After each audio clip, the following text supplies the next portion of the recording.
see. Okay, we're now recording. I hope that's all right with everybody. I'm Dr. Judy Ann Calloway, and I'm the Associate Dean for Admissions and Outreach here at Long School of Medicine. And it's a fun topic for me, and a little bit different. I've been wanting to talk about personal growth plan a little more.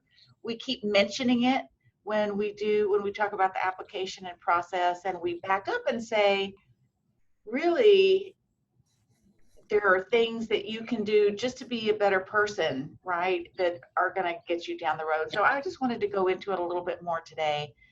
So welcome, everybody. And I'm so glad to be back after that little break as well.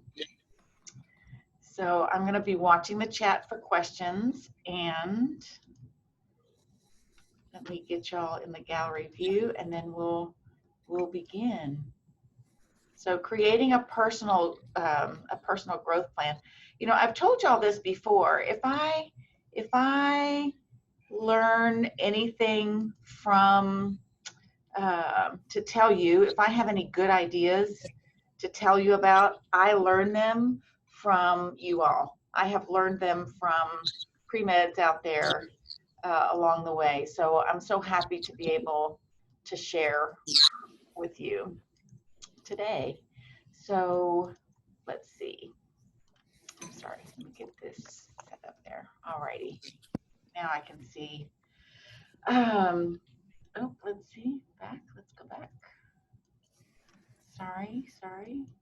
Yeah, here we are. Personal growth plan. We're going to talk about some competencies and things too. So, alrighty.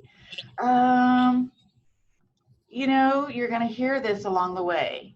You have to do this. You have things to do. They want you to do this and this and this. What else must I do? And honestly, you know this, but it's not about the checklist, right? You've heard me say this a bunch of times. It's not about the checklist. It's not about what they want, what we in medical school admissions want you to do. It's what are you doing to be the best possible person you can be, because we think that's going to make you a fantastic physician. So you should be asking yourself, do I have the brain power to do this? I think I'm pretty sure I know what I'm getting into. And what are my personal attributes? This is sort of where the idea of a personal growth plan grew from. Is this idea that we possess personal attributes, and gosh, maybe you could change them, you know? So I want you to think about it that way. And you have heard us talk a lot about holistic review, which is metrics, experiences, and attributes. And you know you want to be balanced. You want to have that strong brain, have some great experiences in healthcare and with people to develop the attributes that might make you the best possible physician that you can be, right? So I'm sorry, I'm like clicking too much. So one way to look at these personal attributes, or an actual list of things that you should be thinking about, is to go to the AAMC competencies and look up medical student competencies. They have put together a list of what they think is going to be good for a person entering into this path from medical school and then beyond as a physician. And they have them divided like this into pre-professional competencies: service, social skills, communication, teamwork, those sorts of things, right? And then thinking and reasoning, the critical thinking, quantitative reasoning, inquiry, written communication, then science, living systems and human behavior. There are lists and lists. If you go to our website, you will find criteria for acceptance in our manual. That's an inward-facing thing. I'm not sure if you see it, but we have over 100 very detailed things that we look at in an application for any applicant, to see what they're bringing to this profession and this professional training. I kind of like the Casper attributes. These are the 10. I think we talked about these when we were talking about interviewing, and we did bring up the Casper competencies or the Casper attributes, because how do you practice that? How do you test for something like equity or empathy? And remember I said demonstrate. In the medical schools, in all medical schools, policies and procedure manuals, they will say, does the applicant demonstrate? Well, you might possess it, but you also have to think about how to demonstrate these things, right?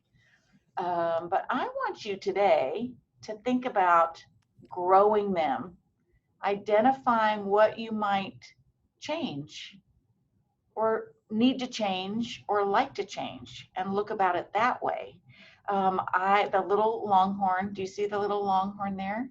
So that is so that I can thank Dr. David Laudy and Ms. Leslie Riley at UT Austin, because they asked me to come talk about a personal growth plan in the context of these AAMC competencies, and that's where I sort of grew some ideas out of this.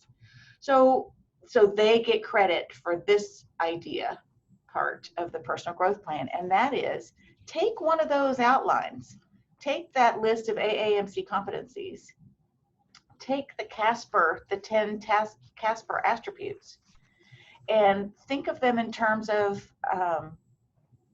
what do I do well at? What do I excel at, and why?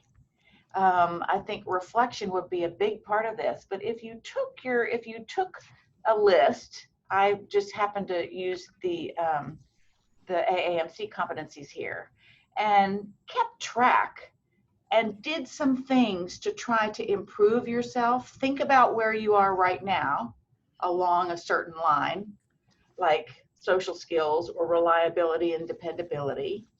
Reflect on how should you be thinking about what would be a good measure of this.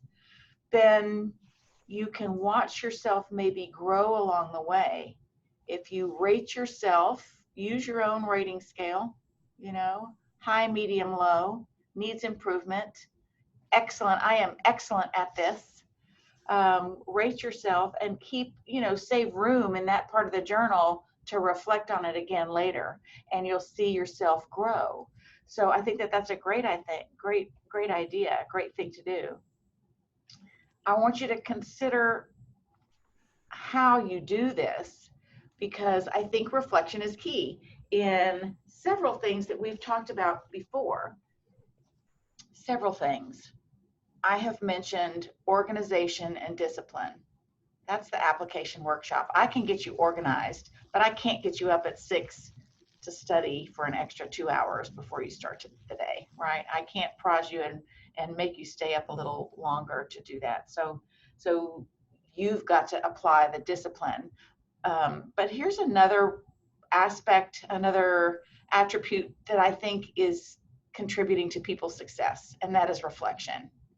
And I think that just hit me. When we read a great personal statement and about all the things, read the descriptions of the things that you've been doing, the people who spend a little time to reflect on what they're writing, I think that helps them stand out. So I want you to add that to the list of organization, discipline, and now reflection. And you definitely need to reflect here on these things too. So if you circle social skills as being strong because you have a lot of friends, I want you to dig deeper into that. Why do you have a lot of friends? Do you know how to support people? Are you aware? Are you other-centered so that you're aware of when people need you, or they have a change in mood, or do you ignore that and say my friend is moody, or do you help them with something that they might be in need of?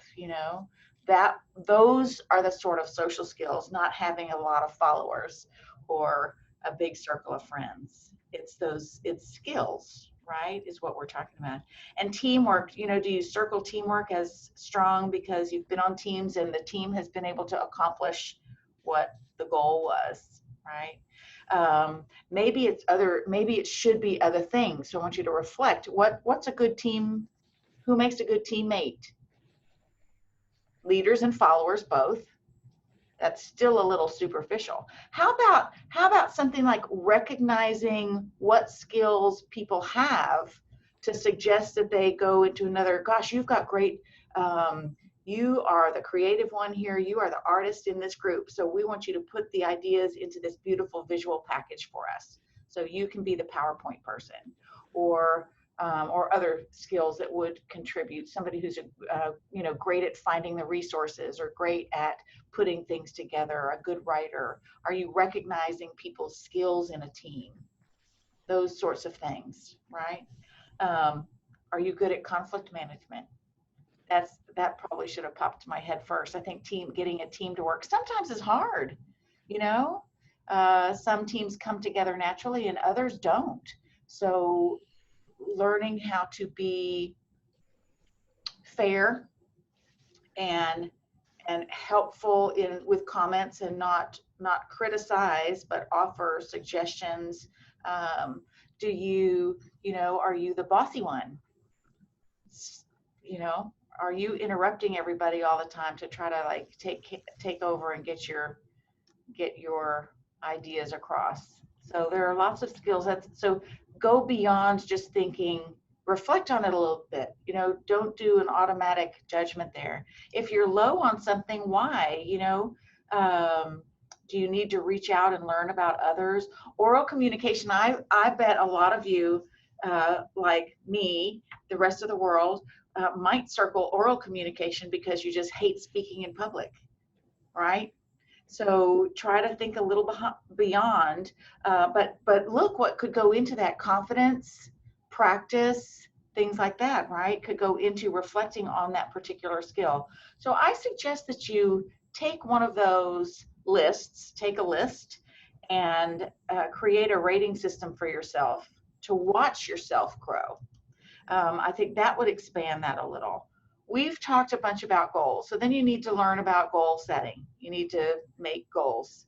I don't know if there's anybody new in the group, but lots of you have heard about goal setting. I have to tell the goal story. It was 1979. Harvard MBA program had a bunch of new students in their MBA program, and they asked a simple question. They said, "Do you have goals? Do you have goals?" 84% of the new Harvard MBA students said, "Goals, Harvard MBA, I'm done. You know, no, I don't really have any goals in mind." 13% here, so that was 84%. 13% said, "I've got some ideas. I've got some things in mind that I might want to do with this Harvard MBA." And 3%, the tiny slice of pie over there, 3% said, "I am so glad you asked me about goals. Do I have goals? You bet I have goals." It was 1979, so they didn't whip out their phone, because we had pockets in 1979, but we didn't have phones to stick in our pockets. So they brought out cards and wallets and lists and purses and showed lists of goals, sub goals, things checked off, things added. Yes, I'm so glad you asked. I have goals. That was only 3%. So Harvard came back 10 years later, as you know, in this story. They came back 10 years later, and let's all agree, I always say this, money doesn't measure everything, but it's an easy thing to count. So what Harvard did is they counted income as a measure of success. Maybe not the most important measure of success, of course. But the 84% who really didn't have any goals in mind besides, you know, they were at Harvard MBA school, 84% were making a nice little wad of cash. The 13% who had some goals in mind were making twice as much as the first group, twice as much. And you see the big white space. The big white space over there is reserved for the 3% who were making more than 10 times the other two groups in combination. So that means goals are worth something, you know. We should all be goal makers and have lists and sub lists and everything. in our phones or on index cards or wherever is good for you. You get control of the situation when you set goals, okay? It helps you focus on things. It makes you, I'm going down the road here, makes you focus. Do you know what this one is? It makes you a better decision maker when you're a goal setter, because you're thinking about these things and you're thinking ahead. It makes you more efficient, like high efficiency light bulbs.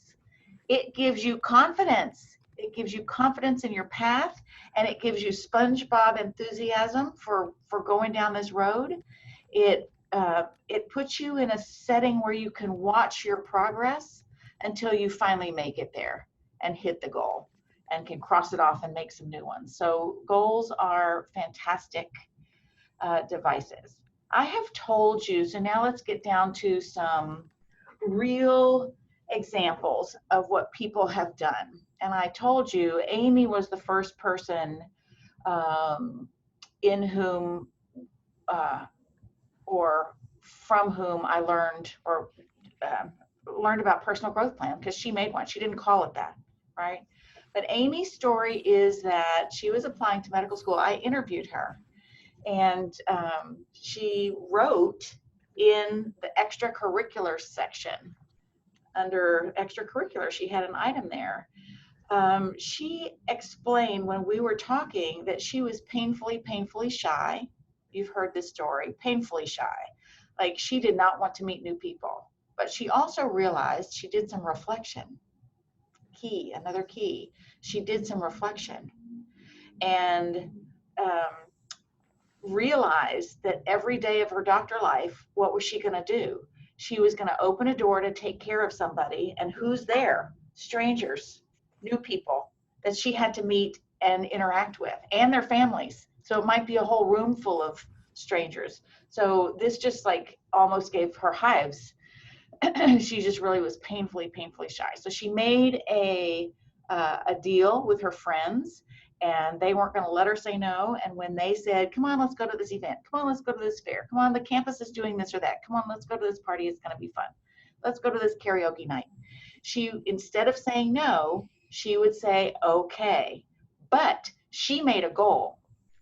So she went to places and she made a goal to meet and talk to 3 strangers and have a little conversation with 3 strangers.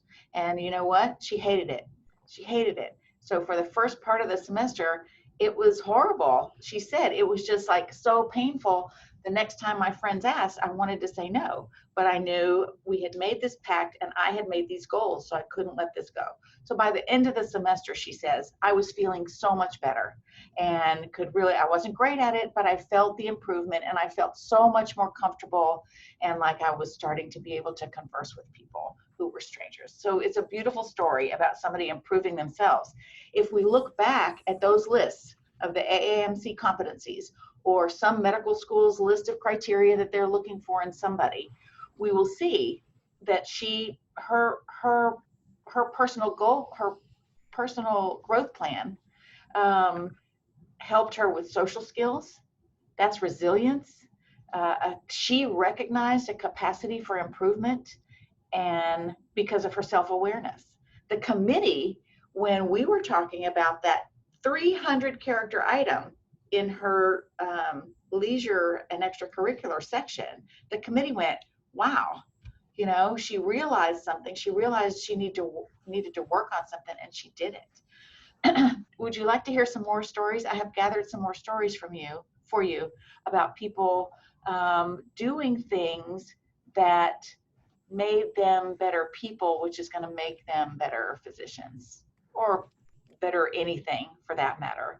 Daniel is a young man who is white, and his major was Latin American Studies.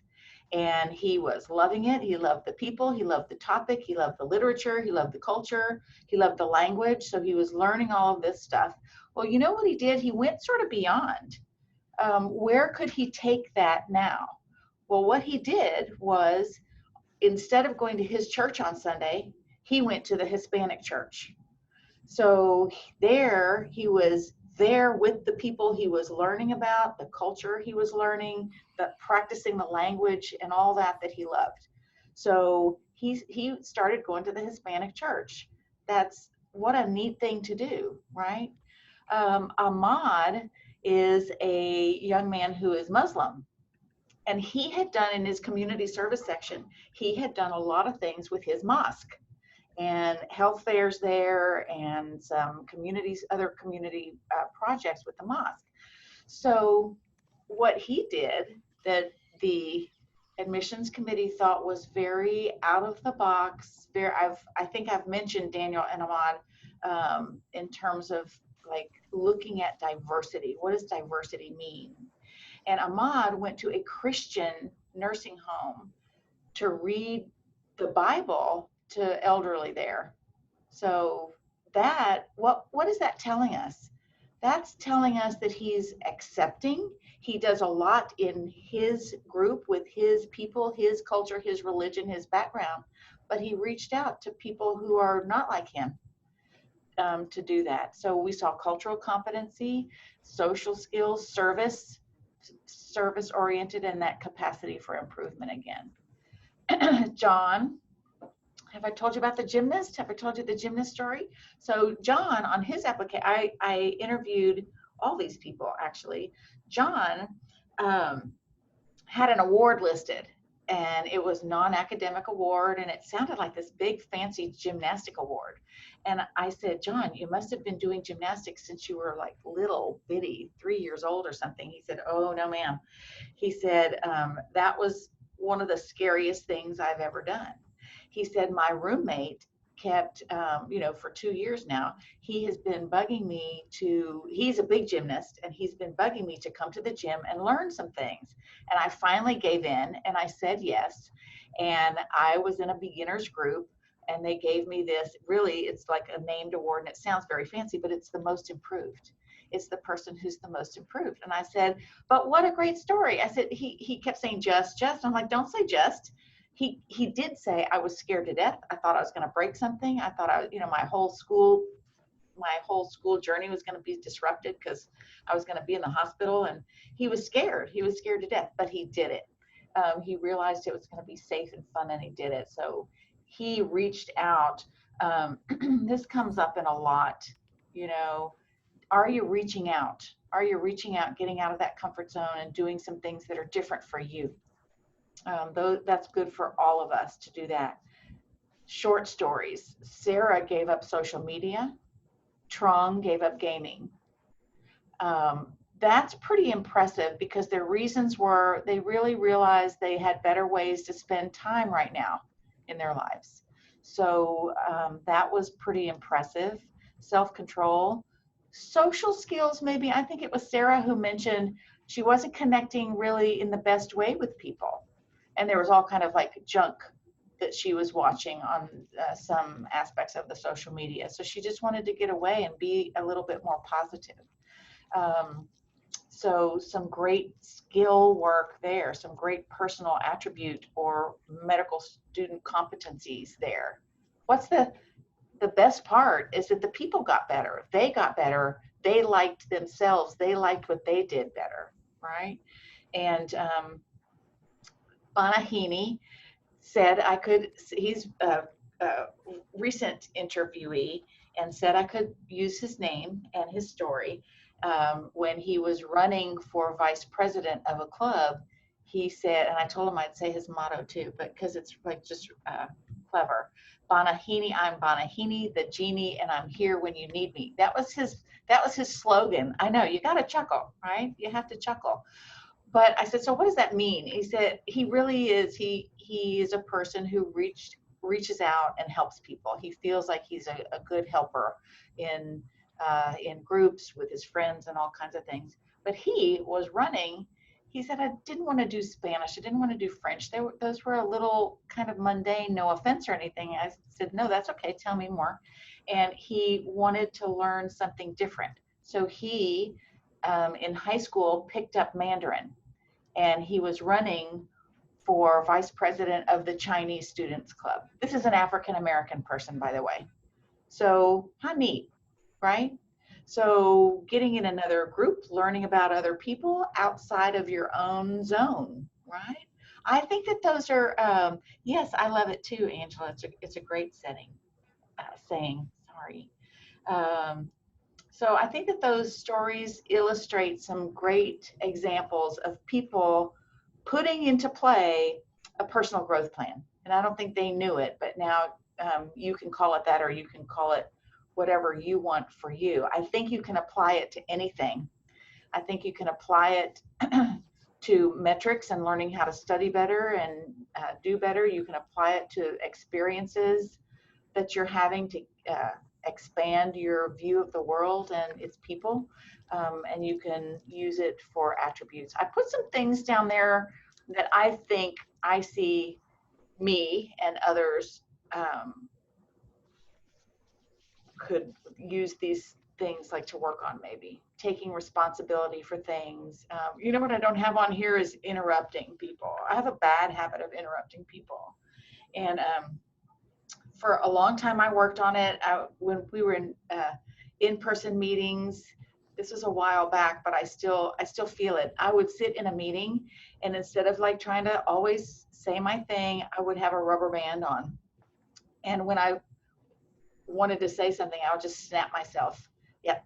I would just snap myself until the urge went away. And if it came up later that somebody needed to know what I was thinking, then I might say it at the right time. So I need to add that on there. But, you know, pick up a hobby, or you've heard me say, take your hobby to a different level. Be a positive person, be a grateful person. Those are just some examples there on the side. But I think what we need to do is organize ourselves around those things we want to do better, create a plan, and reflect on it, right? And then make it happen by planning how often you're going to do it, what your goals are going to be, what your sub goals are going to be. There are, so I was exploring, there are a lot of fun. Does anybody use any of these apps, these goal setting apps? They're free and they look so great, and they nudge you if if you're going to read 20 minutes a day and you haven't checked it off the list, it'll tell you, hey, you haven't done your reading today. You're learning that new language. You haven't done your Duolingo today.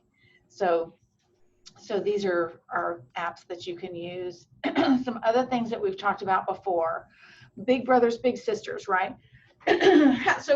So I guess the title of this slide should be, what attributes are being demonstrated in these activities?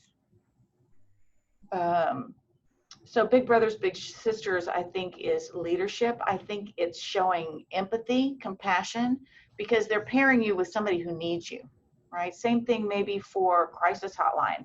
How do you demonstrate empathy? Well, you get trained and do the women's hotline for domestic abuse or things like that, right? Or be a hospice, be there when people are in terrible situations, uncomfortable. Hospice would be one example. To be with a human being when it's a difficult setting, to maybe bring a smile and some positive things to them, right? Jack in the Box, Walmart, being a waiter, learning to serve maybe in difficult settings could be something. So all those are some ideas, and I just love this old meme thing. So this is you in your comfort zone, and this is where the magic happens, outside the comfort zone. So that's it, short and sweet today. Short and sweet. So that's it for personal growth plan, but I hope that it gave you some ideas. You're very welcome. Okay, see you later. Y'all take care. We'll see you next month. Okay, bye. Thank you so much. Thank you.